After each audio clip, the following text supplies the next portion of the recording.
Right, there you go. So that's me finished with the hairdryer.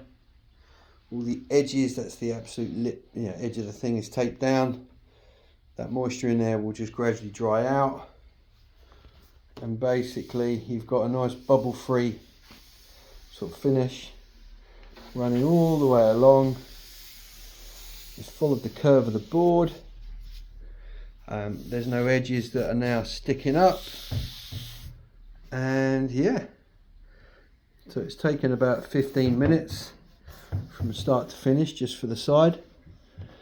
As that starts to dry, it's been hair dried right all along the edge, not leaving the hair dryer in one spot for obviously an extended period of time. You don't want to sort of heat up too much, so it's just you're just warming the tape.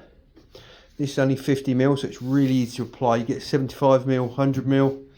I used 75, I think, on the escape pod because of the very sloped, longer rails. But this one I thought, well, actually, it's a much easier board to paddle anyway, so you're not going to knock it about. And yeah, so that's how you do it. That's rail taping. So that was step 3. So step 1, wet the board, prep the tape.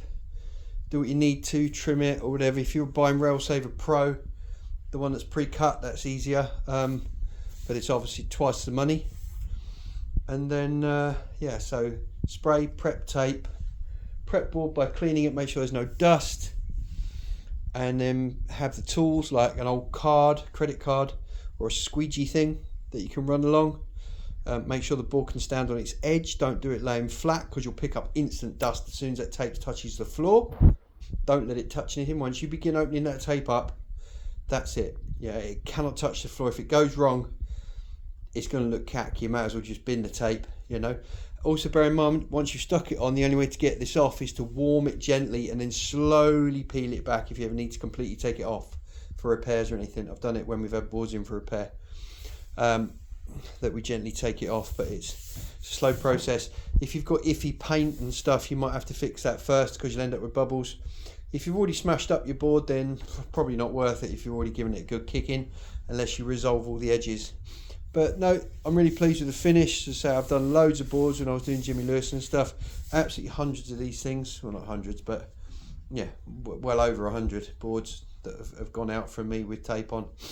And it's a great way to look after your very expensive purchase and your wonderful new board. Be it an Infinity, be it a Jimmy Lewis board, a Starboard, whatever you're getting. You know, maybe spend a few quid and get it done, or do it right yourself. Make a good job of it as well. Okay, nice.